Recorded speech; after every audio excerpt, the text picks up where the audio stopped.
Disclaimer: this video uses very gendered language, but the experiences expressed in this video can also be applied to femmes and non-binary individuals as well. Thank you for your consideration. Now let's get back to the regularly scheduled content. Feminine rage is not for black women, and here's why. No! Get the fuck out of her, calling Valerie! Valerie! That's not fair! That is not fair! 74 is the perfect weight! Because you're dead already, Lisa!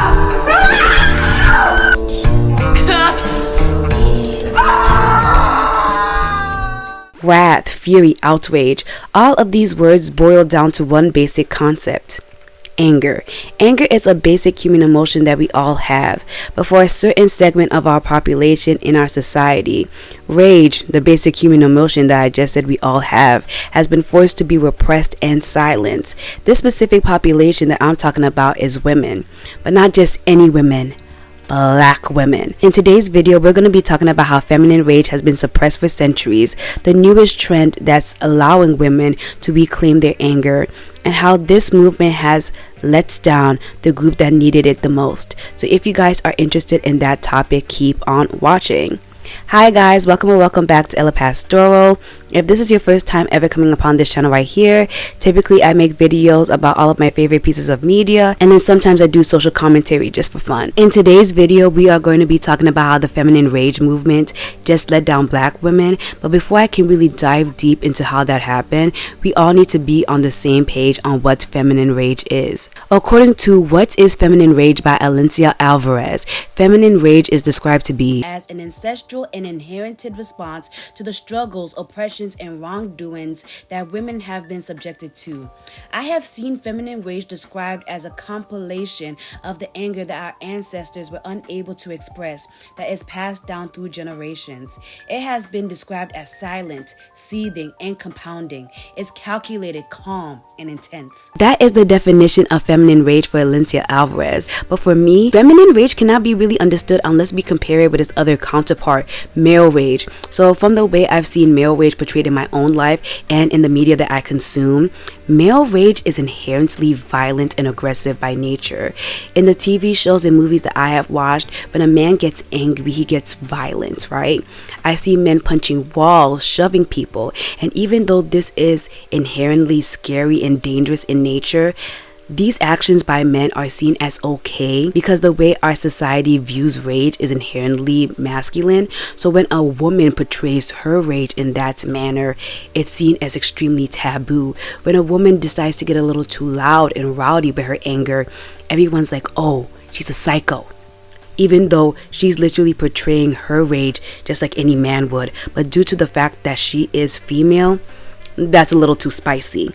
For me, feminine rage reminds me of like the parable of the boiling frog. So for those who've never heard this little tale or whatever, it practically goes on to describe that frogs do not know that they are in danger, because as they are sitting in a pot of water and the pot is slowly getting hotter and hotter, they're getting used to the sensation of this heat until they're literally boiled alive. And as the frog is just slowly getting used to this impending doom, they do not realize that they are in danger until it's too late, and then they die an excruciating death. And I really feel like that's how feminine rage is to me.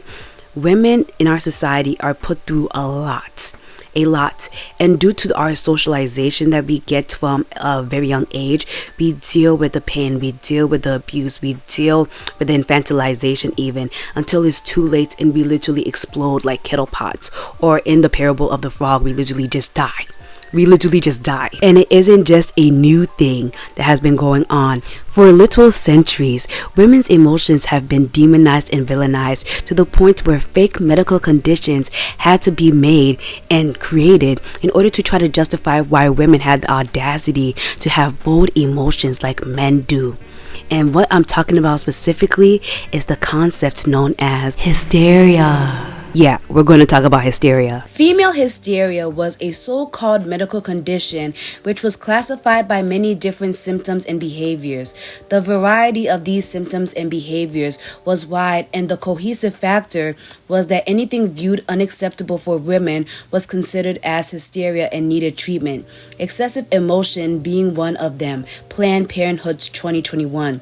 Besides the obvious effects on how women will receive medical attention without being labeled hysterical and left without proper medical treatment, the history of female hysteria affects how the society perceives anger displayed by feminine presenting persons. It is easily disregarded and seen as a personal problem or fault rather than taken seriously. Women are dismissed as disproportionately emotional or crazy because the stereotypical perception of women is that they are irrational and hysterical. Nelson 2021. The history of hysteria has traditionally been seen and told through the lens of gender. And now that we have a basic understanding of what feminine rage is, I really want to talk about where all of this anger truly comes from. Like we've discussed, feminine rage is extremely generational. And the reason why, in my personal opinion, that I feel like feminine rage is such a prominent concept for us is that we've all experienced it. And the reason why I feel like we've all experienced this internalizing, overwhelming rage is that instead of fixing the issues that have continually oppressed women for centuries, we take those teachings and instead of being like, this is awful and stupid and we shouldn't do it anymore, we take these teachings and we pass it from generation to generation, just continuing a cycle of repressing women and causing us to bottle up our anger until it's too late and we explode like kettles. We can really see the prominence of this nonsensical nonsense and how strict our gender binary is. And I'm not too knowledgeable about the gender binary, but I do know from my experience as a cis woman how literally gender can be so repressive with the way we teach and I guess nurture up our children, and how I've been nurtured up and seen how all of my female friends have been brought up by their parents. The article Fem Rage, How Society Views Anger of Feminine Presenting Artists really does a good job at showing how our socialization of young girls and young boys starts the oppression of women at a very young age, and how that anger and socialization continues with the oppression of women beyond just childhood. As children grow and start to get their education, girls are once again asked and expected to not use strong or obscene language and be polite. This leads to being unable to express their anger properly, since it sets limitations to the expression of anger. The girls who go against these expectations and limitations by defending themselves or being verbally self-assured, for example, are often seen as rude, belligerent, confrontational, and uncooperative by adults. Kimberly, 2019.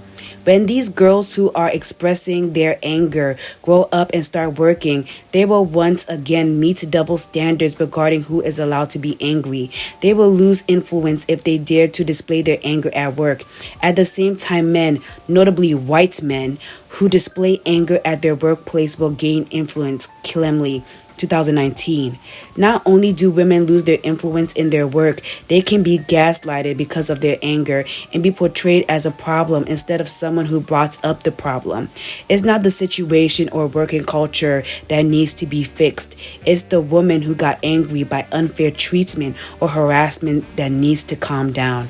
Nelson, 2021. I really love this research paper that was done by Kalan and Mia, because I really feel like she was doing her big one in terms of explaining how socialization of young girls really affects us past childhood. And I can see this in my own personal life. So a quick little background on me. I'm Ghanaian American, and I was raised in an ultra-conservative household, an ultra-conservative Christian household, to add a little bit of spice. And I can really see with how I was socialized as a young girl, how effed up my emotional regulation is now that I am an adult. For example, like trigger warning, like child abuse or whatever.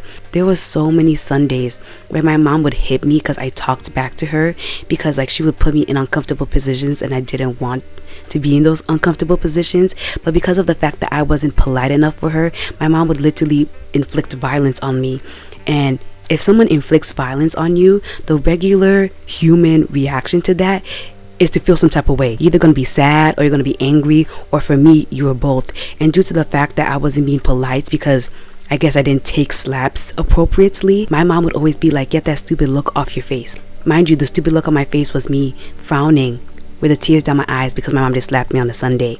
And whenever I would try to like get any adult help, because that's what school teaches you, if you're literally being abused, get adult help, everybody would be like, well, your mom's a Christian, and Christians are such good people, like what you're saying isn't true.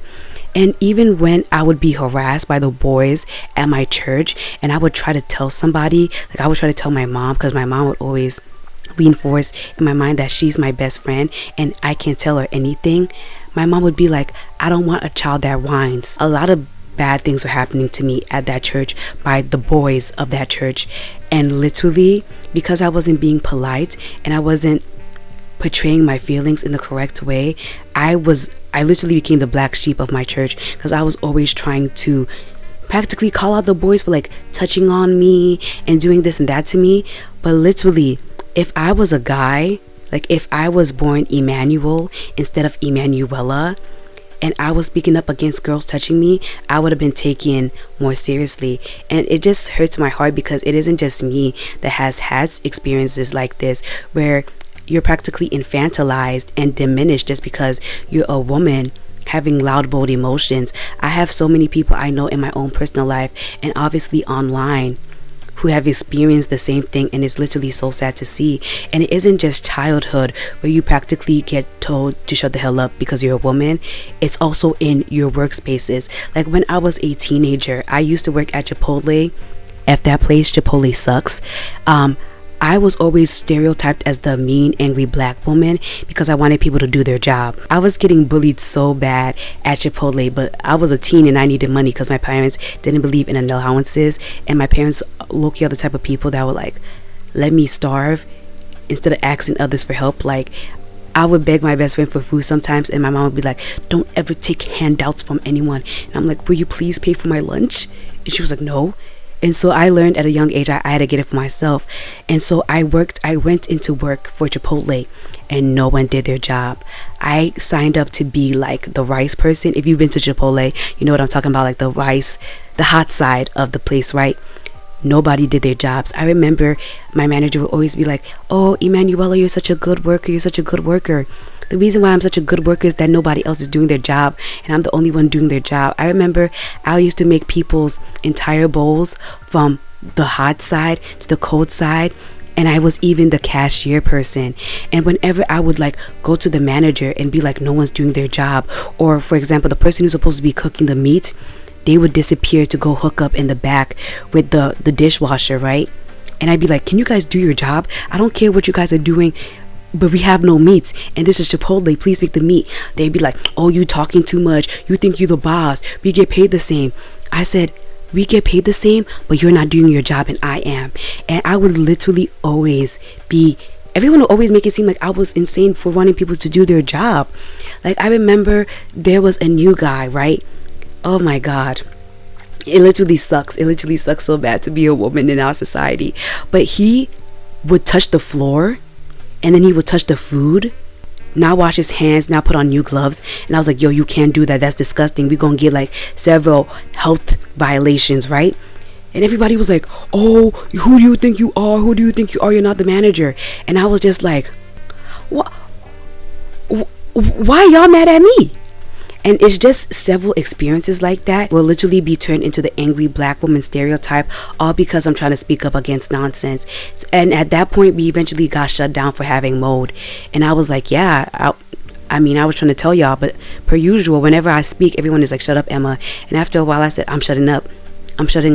But if, I wasn't continually told to shut up, maybe we wouldn't have ended up in that position. But that's just my experience. So many other women go through stuff like this too, at even larger scales. Me, I was just working at Chipotle. Imagine a woman who's trying to speak up against SA or sexual harassment in an office job. It's actual madness going on. According to the article Female Rage, a force to be reckoned with by Rachel Oliver. Women are psychologically conditioned to internalize anger, put on a smile, and just be nice. Studies published in Psychological Science and Science Daily, among many other organizations, show that male anger is appreciated and respected. In contrast, female anger reduces a woman's status and puts her capabilities into question. Angry women are often seen or depicted as overdramatic or irrational with their anger, crudely boiled down to two-dimensional stereotypes like the crazy ex-girlfriend, feminazi, or the angry black woman, just to name a few. The female characters in movies like Scott Pilgrim vs. the World, The Proposal, and Mean Girls all engage with these simplistic narratives or paints their anger as if it is something wrong with them, something to be fixed. And what makes this situation so sad is that this is how we are socialized by our society. So many young women are told from the moment that they can talk that they need to diminish their lights just so the problematic men in their life can get away with their problematic nonsense. It happens at home, it happens at school, it happens at, did I say work? Because it definitely be happening at work. And it's even more upsetting when we see this in the arts that we consume. I saw this trope a lot with the Invincible fandom and how they treated the character known as Amber. So for those who haven't watched the show, Amber is the main character, Mark's girlfriend, and Mark has been keeping the fact that he is a superhero away from his girlfriend, and this has caused a lot of relationship tension for them because Amber's like, homeboy keeps abandoning me, it's just a lot of nonsense. Like, Mark is a very bad boyfriend. And so Amber is obviously like, she keeps getting mad at him because it's like, you said you'd meet my mom at 8 o'clock at night so she can get to know you. It's 1 o'clock and you just texted me. And Mark will be like, oh, like I had some family issues and stuff. And she's like, so why didn't you text me? And then he'll make a nonsensical excuse because he's a superhero and he just refuses to tell Amber the truth, right? And so this keeps happening. And then Amber's like, yo, I don't want to be with you because all you do is lie and it's upsetting. We eventually found out that Amber knew for a long time that Mark was a superhero, and that's why he was missing all of their special events and stuff. And then from the fandom side, everybody was like, Amber sucks, because why would she do that to Mark? And I'm just thinking, what relationships are y'all in where it's just okay to consistently lie to your partner and then your partner is just supposed to take it on the chin? Like, Amber gets mad because Mark is a chronic liar and he literally told everybody and his mama at this point that he's a superhero, right? Except for his girlfriend. And then he has the audacity to be like, oh, Amber doesn't want to be with me. Like, he's a chronic liar and Amber was not having it anymore. And what got me so mad, right, is that we see this exact same plot line being played out with Mark's mom, Omni-Man. This is spoilers for Invincible. I forgot to say that. Oops, my bad. Mark's mom is literally going through the same exact scenario that's happening between Amber and Mark, except for it's Mark's mom and Omni-Man. Omni-Man lied to Mark's mom for the entirety of their relationship. And we saw how she practically snapped because of that, right? But Amber's the bad guy because she's like, I don't want to be with Mark because he's a chronic liar. I don't know. The way fandom treats black women is wild. Because I'm like, if your partner was a chronic liar that lied to you throughout the entirety of your relationship, would you have a smile on your face? No, you would be like, my partner is a piece of trash because Mark's a bad boyfriend. And we see this in so many other pieces of media, but that example with Amber just had me pissed off because before I watched the show, people were telling me that Amber is a bad girlfriend to Mark. Then I watched the show for myself and I'm like, are we watching the same show? But the infantilization of women, the demonizing of black women, it happens not in just the media we consume, but in real life too. In our society, there are rules and limitations that dictate who is permitted to express themselves or even feel anger. Despite anger being a normal and healthy human emotion, these strict restrictions exist. Women and minorities often find themselves having to conform to these rules or fight against them, as the freedom to fully express oneself is not guaranteed to everyone. From an early age, during the process of socialization, anger becomes associated with manhood and masculinity. Girls are subtly encouraged to suppress anger and other masculine options as they are considered unfeminine. This societal pressure goes to the extent that girls are frequently discouraged from acknowledging their own anger, resulting in difficulty recognizing or verbalizing these feelings. Kimley, 2019. When Mia said that our society really puts a limit on who is allowed to portray their anger, like I said before, she was spitting. Because when she said that minorities and women have to really be careful with how they portray anger, me as a black woman, I had to do one of these. Is that a little too loud? I had to give my girl her props, because when we talk about anger, we really need to talk about the intersectionality that needs to be addressed when we talk about who's allowed to be angry. Because when I, as a black woman, have the audacity to even raise my voice a little too high, a little too loudly, yo, people be acting as if I be hate criming them, and I'm like, it's not that deep, y'all need to relax.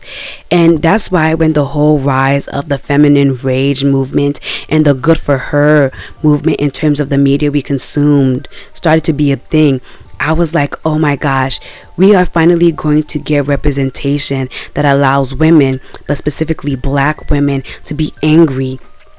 But that's sadly not what happened. As I was watching these popular movies come out that people were listing as feminine rage / good for her, I started to notice a reoccurring trend for all of these movies that people kept recommending as the top of feminine rage movies, I guess. The prominent trend that I really started to notice in these movies and the edits that were made about feminine rage is that there were no people of color in these edits. There were no Latinas, there were no Asians, and most definitely there were no black women.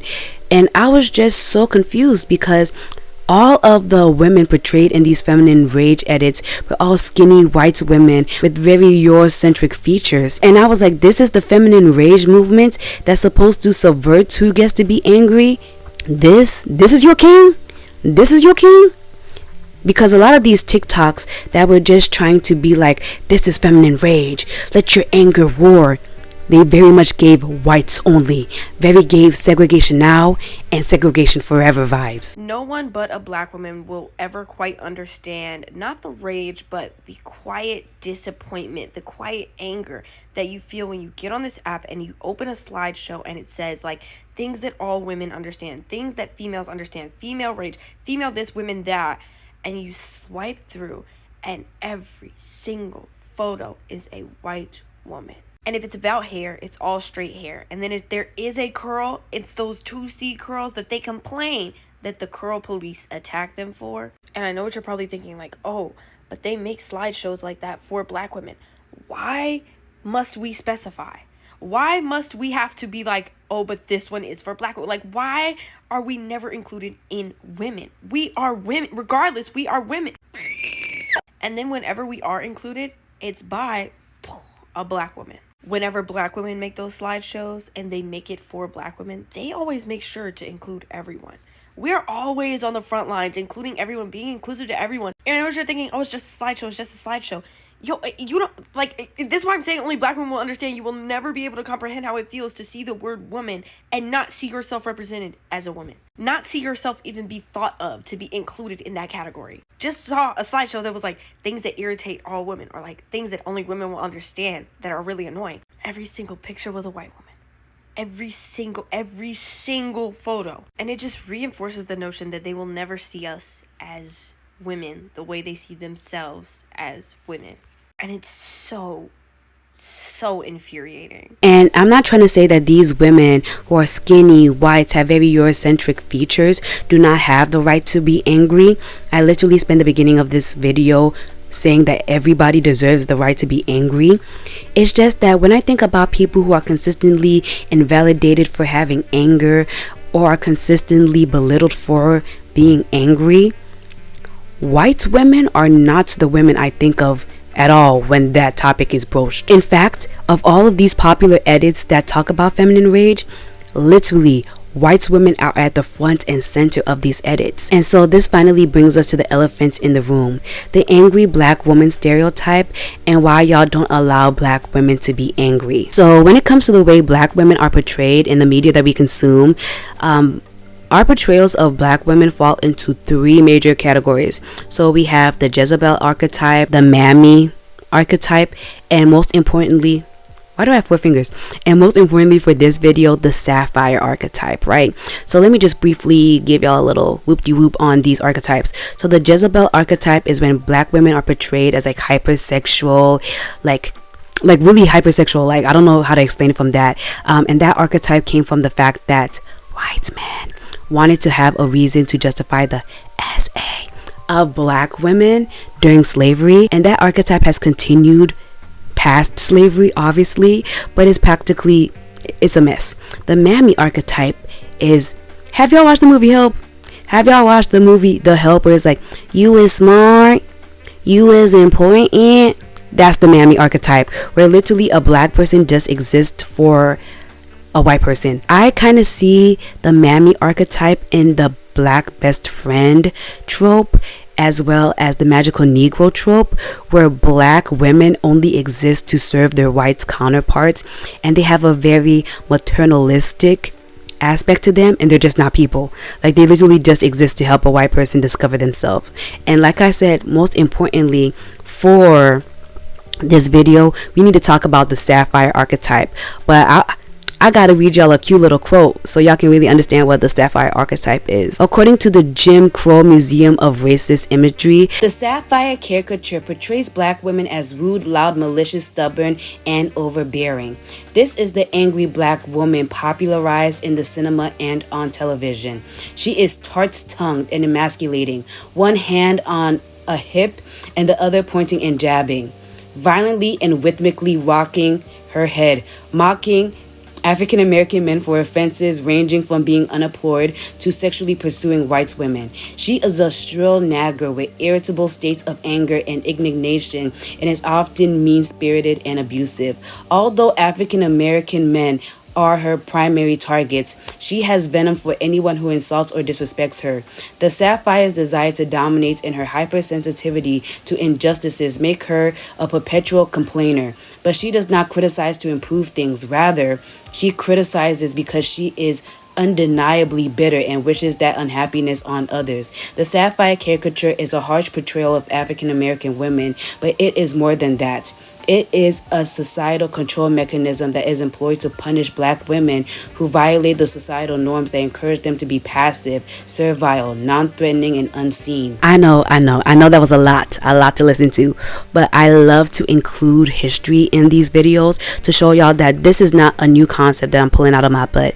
These stereotypes have real life implications, and we can really see this in the way black women are treated in our society, specifically in relation to health disparities and all of that. So another little cute little tidbit about me is that I am getting my BSN in nursing, and so they stay telling us about how y'all be treating black women, especially as medical professionals. And as a future medical professional, I'd be like, Lord Jesus, save us. Y'all don't think black women are people.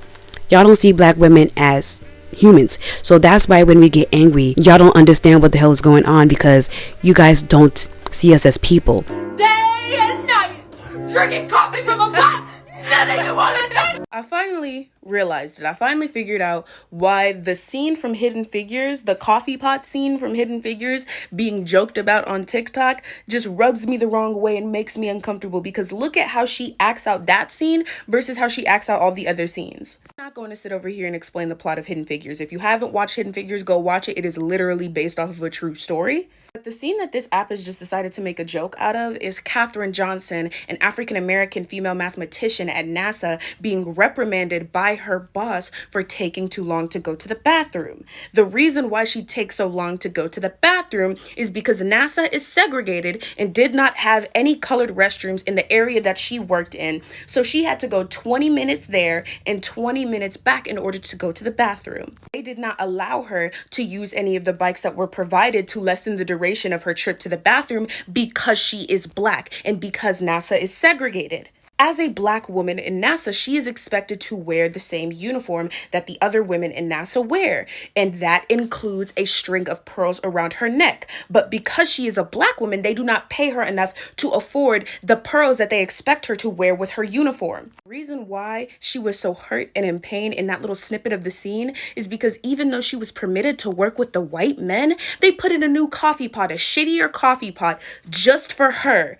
They segregated the coffee pots. Something as simple as a coffee pot they did not want to use or touch simply because she was black. I don't know, it just feels like y'all are so detached from reality that y'all can look at a scene that is based off of a real thing that happened, that is based off of segregation that actually exists, a scene that is supposed to make you mad and make you upset.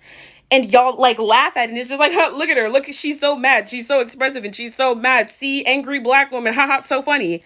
I might be the only black person who feels this way, but I just don't think that scene from Hidden Figures is funny. I don't think that black trauma / perseverance films that are based off of and represent real things that happened in the real world and how black people were actually treated is funny, and I don't think that it's something to like kiki about. And we can see this with time and time and time and case, how y'all will literally let a black woman die or have a terrible birthing experience where she almost dies due to the fact that you guys think that black women aren't people.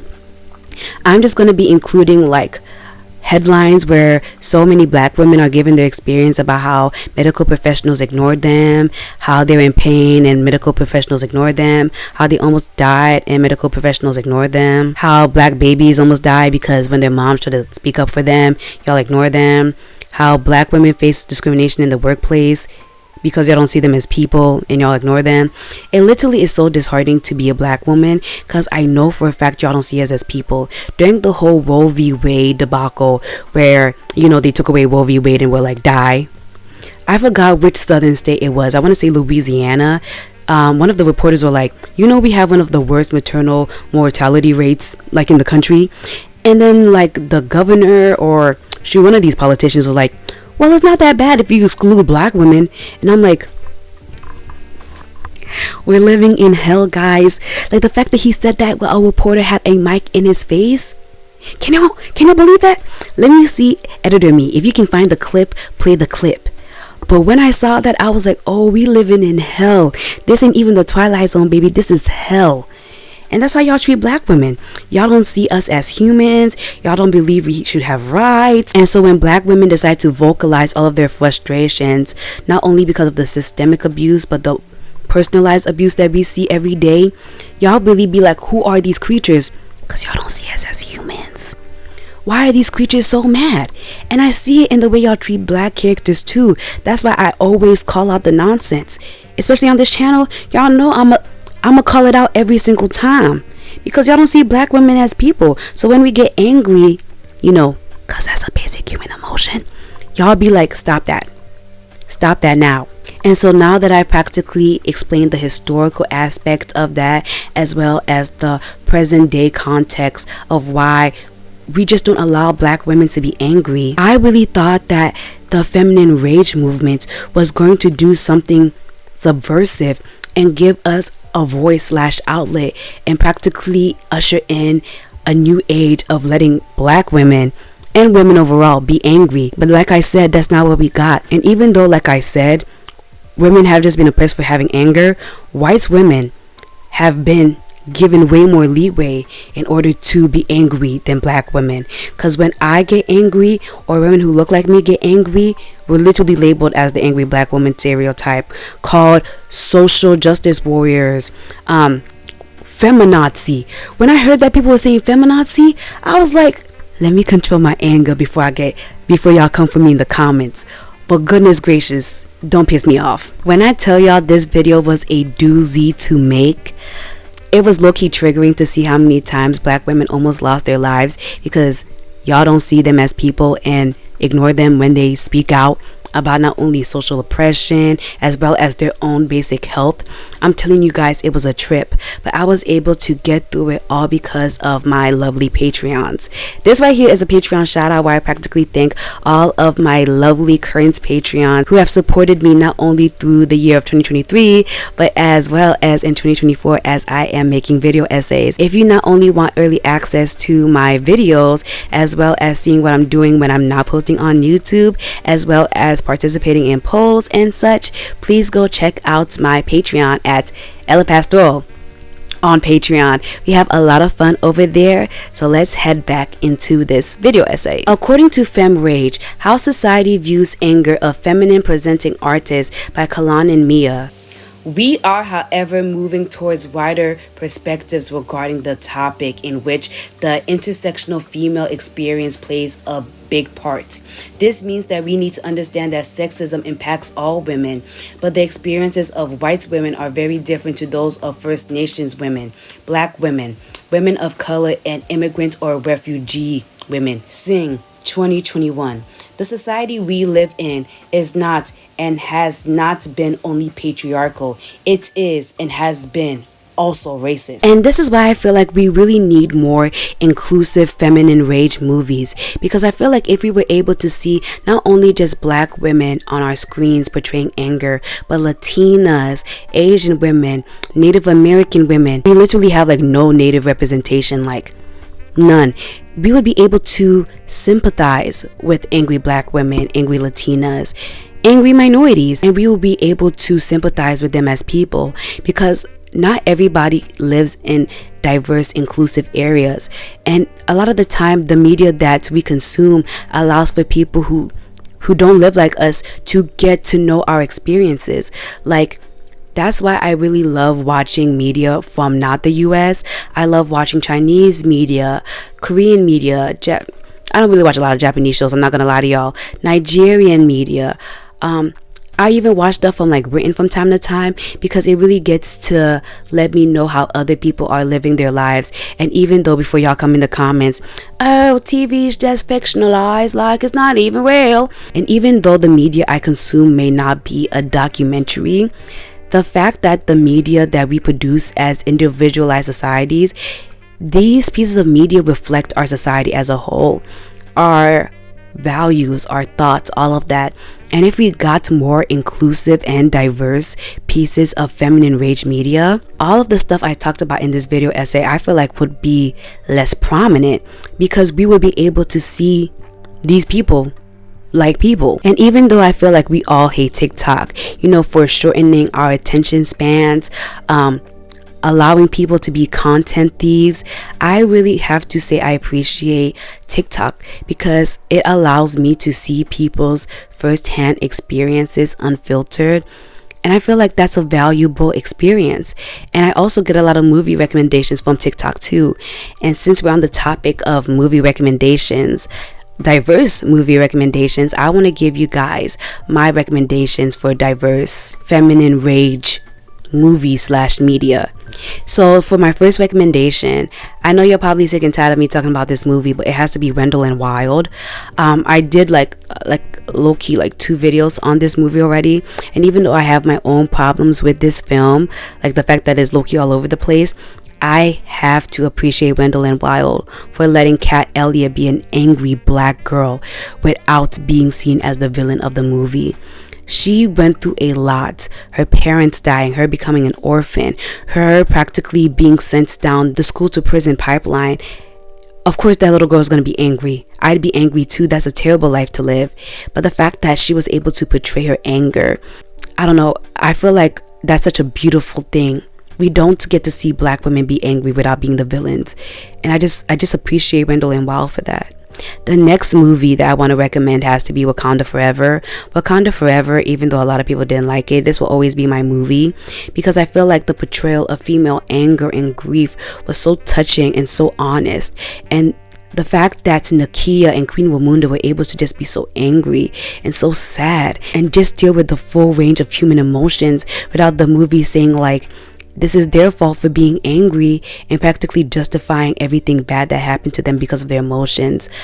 The movie didn't do that. They let them be humans, and it was so raw, it was so honest, and it was so painful. And I love me some Wakanda Forever. That movie touched me, yo. That movie touched me. So the next piece of media I have for you guys isn't a movie. It's more like a TV show. It is a TV show. I don't know why I'm saying it like that, but it's Star Trek Discovery. Star Trek Discovery is it's very interesting. I like it a lot. It has our main character. Her name is Michael Burnham. I think that's how you pronounce her name. And she's just how do I say this? She's just so problematic in the way, like, she just doesn't care what anyone thinks, and she does whatever she wants, and she faces real consequences for that. But due to the fact that we see her as the protagonist, we really get to sympathize with her, even though she be doing stuff that, Michael does not care. She literally disobeys commands. She literally just be doing anything and everything she does. And she goes through a wide array of different conflicts, emotions, anger, sadness, happiness. But the fact that she gets to be a problematic black girl and she isn't the villain, you already know how that made me feel. It made me feel like so seen and so heard. And I love Star Trek Discovery. I would be careful reading some of the comments because she's the black protagonist of a mostly white franchise. So you already know how it's going to be. But just watch it. Try to stay away from the fandom, but just watch the show. It's great. I love that show. The next recommendation I have for you guys is another TV show, and this TV show is Umbrella Academy, but I'm specifically talking about season 1, and I'm talking about season 2. Season 3, I don't know what the hell happened. And the reason why I'm recommending season 1 and season 2 of Umbrella Academy is because we get to see Allison. Allison Hargreaves is one of the main characters in Umbrella Academy, and she goes through a lot, and her emotions are all over the place. And I feel like season 1 and season 2 did a great job at portraying black feminine rage, but then in season 3 they made her a RAPI. Finish the rest, y'all. Finish the rest. And I was like, yo, what the hell is going on? Like, what the hell is going on here? Like, they lost the plot in season 3. They lost the plot in season 3. It was, I made a whole video about it because I was like, what the hell is going on here? But season 1 and season 2, Allison, she was giving. In season 3, they decided to make her do stuff to her brother, and I was like, uh-oh. I don't know what's going on with the plot anymore, but this gotta stop. This gotta stop. The next 2 recommendations I have for you guys, they're both C-dramas. A lot of people don't like non-English recommendations, but I'm the main one watching C-drama, so I gotta give y'all my recommendations. And so this is Empresses in the Palace and Yangtze Palace. They're both palace dramas, and I just love palace dramas because they just focus on women, their struggles while living in a patriarchal society, how they deal with their ups and downs, and they go through a lot. Oh my god, they go through a lot. And I just feel like all of the storylines are so touching and so deep, and due to the fact that they live in harems, it just deals with women's stories, so women's betrayals, women's friendships, how, guys, it's just good. It's just good. They go through a lot, and their portrayals of sadness and anger are just so raw to me. And due to the fact that they're based in historical China, there's not anti-blackness because there's no black people there. And I like that. It's like escapism for me, because in a lot of media I consume, somehow the creators will always find a way to swivel some anti-blackness in it, even though it's in Asia, and according to y'all, there's no black people in Asia, so obviously the Asians don't know what's racist towards black people. Check out my blackface and Hello Kitty video and read the comments for what I'm talking about when I say that people love to infantilize Asians. But check out those C-dramas because there's no anti-blackness in them because there's no black people, and I count that as escapism. So yeah, this video essay has been a video essay that I've been planning for like 2 years at this point, but I was like, nobody is gonna care about feminine rage in black women.